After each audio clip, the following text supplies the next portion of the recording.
Selamat pagi, selamat siang, selamat sore, dan selamat malam untuk kita semua. Pada kesempatan kali ini, kami kelompok 3 akan mempresentasikan hasil tugas akhir mata kuliah manajemen konstruksi dari Enterna Design Studio. Yang pertama, itu ada table of contents. Di sini kami akan menerangkan sebanyak 12 materi yang akan dijelaskan lebih lanjut pada penjelasan-penjelasan selanjutnya. Adapun kata pengantar dari kami seperti berikut. Kemudian tentang kami, tentang Anterna. Anterna Design Studio adalah konsultan dan kontraktor desain interior terkemuka yang berbasis di Bandung, Jawa Barat. Sejak didirikan pada tahun 2026, kami telah mendedikasikan diri untuk merancang dan mewujudkan ruang-ruang inovatif yang memadukan keindahan seni dengan presisi teknis. Kami melayani berbagai skala proyek, mulai dari hunian atau residential, ruang kerja atau komersial, hingga industri keramah tamahan atau hospitality. Adapun tim kami, tim dari Eterna, yang pertama ada saya sendiri, Ferio Mahendra sebagai direktur, kemudian ada M. Naufal Agency sebagai interior designer, dan juga Rizbanur Sutriyadi sebagai interior designer, Harita Nayotama sebagai arsitek, kemudian Alia Hanifa sebagai finance dan administrasi, ada Helen Putri Lestari sebagai drafter dan 3D visual, serta Berliana sebagai project manager dari Eterna. Eterna Studio berdiri sejak tahun 2026. Fokus industri kami bergerak pada bidang konsultan desain interior, arsitek interior, dan konstruksi. Area layanan kami berada di Jabodetabek, Bandung, dan juga Bali.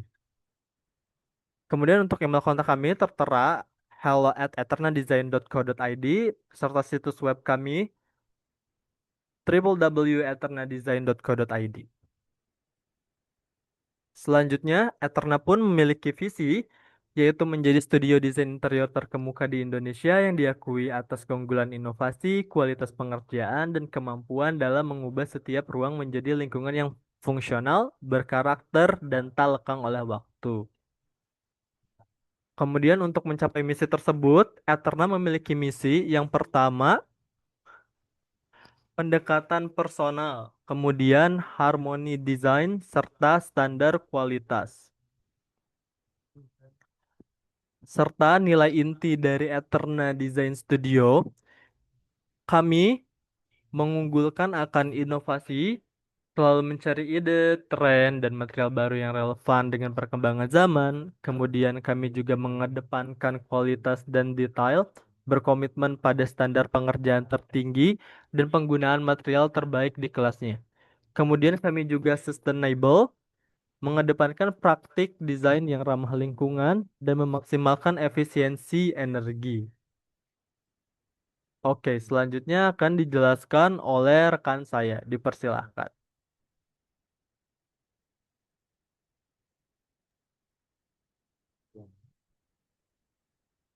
Baik, di sini saya kan mendeskripsikan proyek rumah 2 lantai yang kita kerjakan, yaitu proyek ini mengusung tema peaceful dan balanced life yang berfokus pada terciptanya hunian yang nyaman, tenang, dan seimbang, sesuai dengan kebutuhan klien dan keluarganya. Tema ini dipilih berdasarkan karakter klien yang menyukai suasana rumah yang rapi, luas, dan tidak berlebihan, serta penggunaan warna-warna hangat yang memberikan kesan nyaman. Konsep yang diterapkan adalah minimalis cozy, yaitu perpaduan antara desain minimalis dengan suasana yang hangat dan menenangkan. Konsep ini diwujudkan melalui penggunaan tata ruang terbuka atau open plan, material kayu, warna-warna netral dan earthy, serta furniture yang sederhana namun tetap nyaman digunakan. Selain itu, desain juga desainer juga mempertimbangkan kesehatan penghuni dengan menjaga sirkulasi udara tetap baik dan menghindari penggunaan material yang mudah menyimpan debu. Untuk memperkuat konsep tersebut, gaya Japandi dipilih sebagai pendekatan desain. Gaya ini menggabungkan kesederhanaan desain Jepang dan kenyamanan khas Skandinavia sehingga menghasilkan ruang yang fungsional, rapi, hangat, dan memberikan suasana yang tenang bagi penggunanya.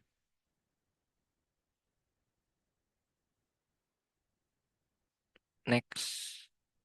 Lalu penjelasan desain dan potongan bangunannya ini, rumah ini dirancang dengan konsep peaceful dan balanced life yang mengutamakan kenyamanan, ketenangan, keseimbangan aktivitas penghuni. Bangunan terdiri dari dua lantai dengan pembagian ruang yang jelas antara area publik dan private. Pada lantai satu, terdapat carport teras, ruang tamu, ruang makan, dapur, kamar tidur, tamu, musola, dan kamar mandi. Tata ruang dibuat terbuka sehingga memberikan kesan luas serta mendukung sirkulasi udara dan pencahayaan alami. Kemudian pada lantai kedua, terdapat kamar tidur utama, kamar tidur anak, ruang keluarga, area olahraga, musola, kamar mandi, area gudang, balkon, dan area jemur. Lantai ini difungsikan sebagai area yang lebih private dan untuk penghuni. Kemudian, next. Pada potongan A menunjukkan hubungan ruang secara vertikal dari sisi depan bangunan, memperlihatkan ketinggian antara lantai serta posisi kamar tidur, musola, dan area masuk utama. Kemudian, pada potongan B memperlihatkan susunan ruang dari arah memanjang bangunan, menunjukkan hubungan antara carport, area olahraga, kamar tidur utama, dan kamar tidur anak. Secara keseluruhan, desain ini menciptakan hunian yang fungsional, nyaman, dan mendukung kualitas hidup penghuni sesuai dengan konsep peaceful dan balanced life. Untuk selanjutnya, bisa dijelaskan oleh rekan saya.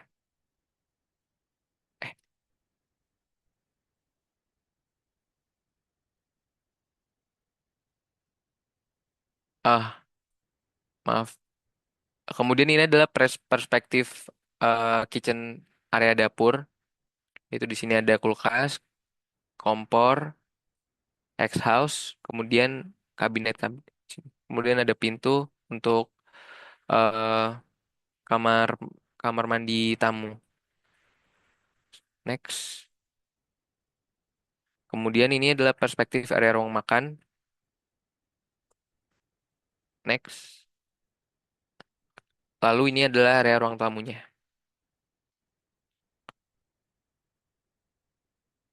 Selanjutnya boleh dijelaskan oleh teman saya. Terima kasih. Baik, selanjutnya em, untuk menjelaskan daftar harga dan bahan dan material. Yang pertama ada pengerjaan pondasi, bahan dan materialnya terdiri dari semen, pasir uruk, pasir cor, batu kali, dan batu split. Kemudian untuk struktur betonnya menggunakan besi beton polos 8 mm dan besi beton 10 mm. Selanjutnya,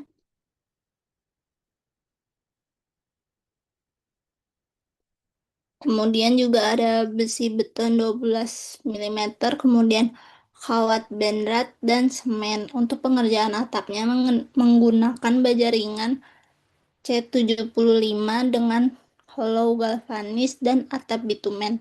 Kemudian untuk pengerjaan plafonnya menggunakan gypsum board setebal 9 mm.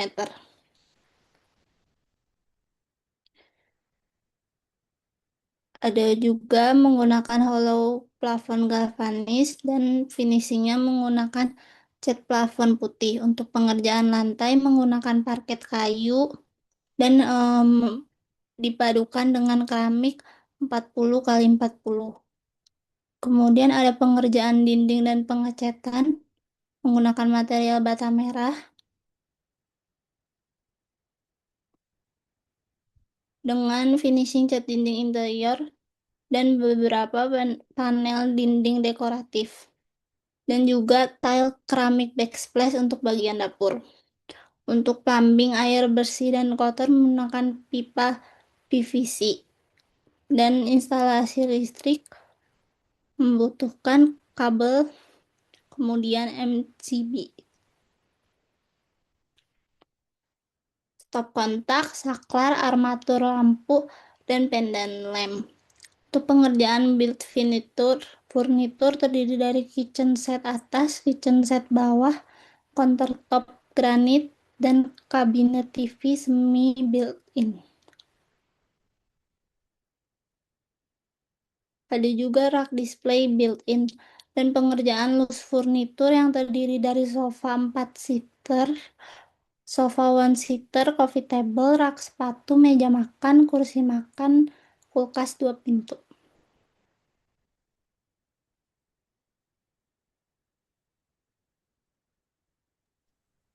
Di sini ada daftar harga peralatan konstruksi untuk Eternal Design Studio. Kami membagi inventaris alat menjadi 3 kategori utama. Yang pertama ada mesin berat, alat manual, dan alat presisi listrik. Kategori pertama adalah mesin berat. Ini adalah aset investasi untuk dalam pekerjaan struktur. Di sini kita bisa melihat molen sebagai item tertinggi 8 juta, diikuti dengan stemper kodok di 7,5 juta untuk pekerjaan pemadatan. Kategori kedua ada alat bantu manual. Meski harganya lebih terjangkau, alat-alat ini sangat krusial untuk logistik harian site. Item seperti tangga aluminium berada di kisaran 1,2 juta, sementara alat harian seperti sekop dan cangkul tetap di bawah 100.000. Lalu ada kategori ketiga, alat listrik dan presisi yang digunakan untuk tahap finishing dan instalasi. Bisa tolong di next. Untuk pemotongan keramik dan level laser, kami menganggarkan masing-masing 2 juta dan 1,2 juta untuk menjamin kerapihan hasil akhir. Alat khusus seperti mesin las 2,5 juta dan kompresor dengan harga 3 juta mendukung pekerjaan fabrikasi besi dan pengecatan. Serta visual investasi terbesar kita terkonsentrasi pada molen dan stemper yang mencakup hampir 40% dari total nilai inventaris ini.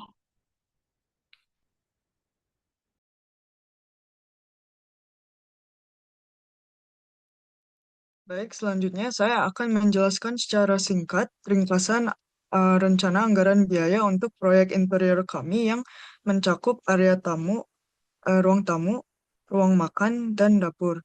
Dalam tabel rencana anggaran biaya ini sudah termasuk hitungan volume pekerjaannya.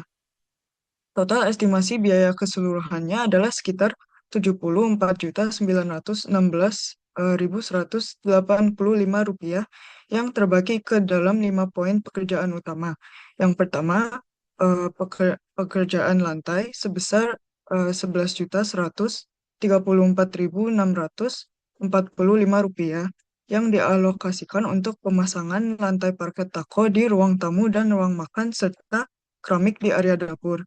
Lalu untuk pekerjaan dinding sebesar 12.698.140 rupiah yang meliputi pengecatan interior 2 lapis, backlash dapur, serta pembuatan panel dinding dekoratif kayu jati sebagai aksen wall di ruang tamu.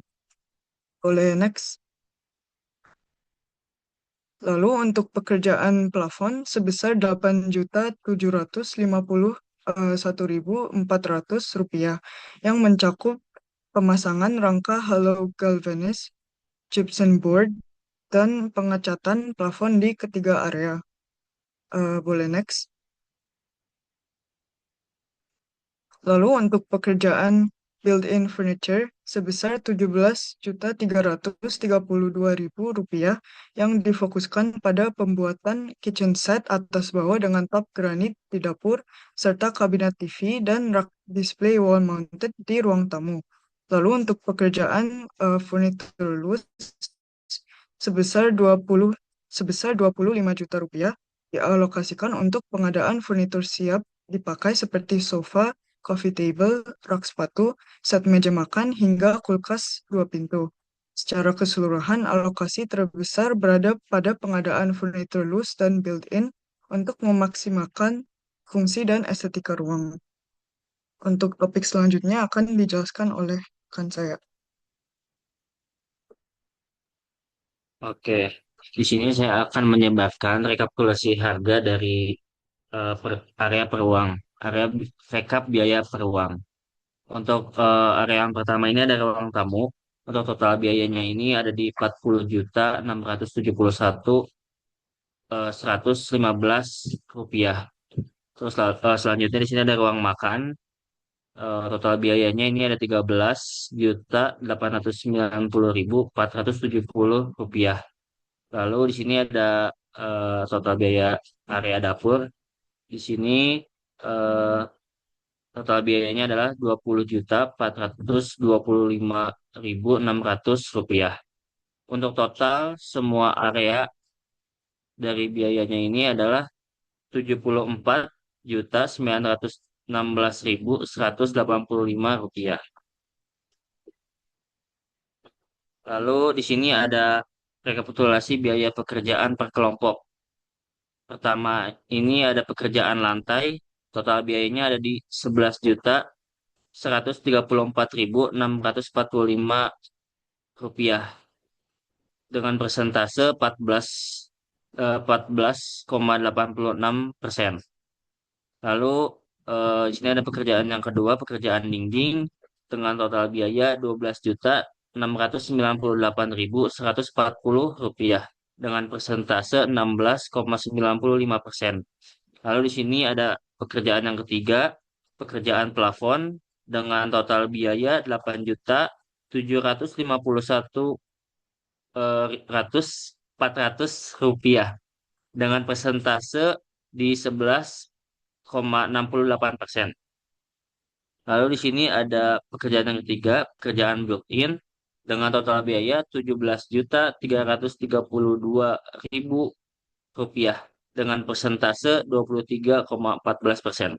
Lalu di sini ada pekerjaan furniture plus furniture dengan total biaya 25 juta rupiah dengan persentase 33,37%. Dengan total biaya 74.916.185 rupiah dengan persentase total 100%. Mungkin selanjutnya akan dijelaskan oleh rekan saya. Dah. Dan ini ada rekapitulasi harga untuk dari subtotal seperti kayak overhead, profit, kontingensi, dan grand total. Itu dari subtotal pekerjaan yang seperti teman saya bilang tadi, itu totalnya ada di sekitar 74.916.185 perak. Dan overhead itu sekitar 5%, itu yaitu sekitar 3.745.809 perak. Untuk profit itu sekitar 10%, itu 7.491.619 perak. Untuk kontingensi itu 5%, 3.745.809. Jadi grand total itu sekitar 89.899.422 perak rupiah. Jadi untuk presentasi biaya per area itu ada ruang tamu itu sekitar 54%, itu sekitar total biaya itu 40.671.115 perak rupiah.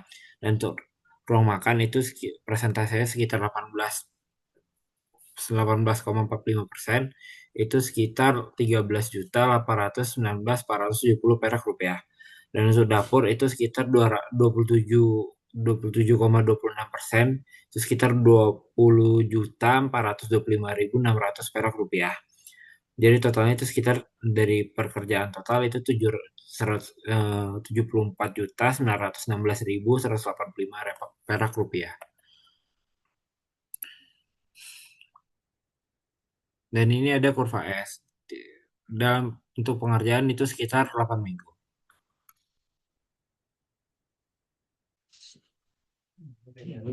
Baik, terima kasih atas perhatiannya. Sekian dari kami kelompok 3 dan dari kami Eterna Design Studio. Selamat pagi, selamat siang, selamat sore, dan selamat malam.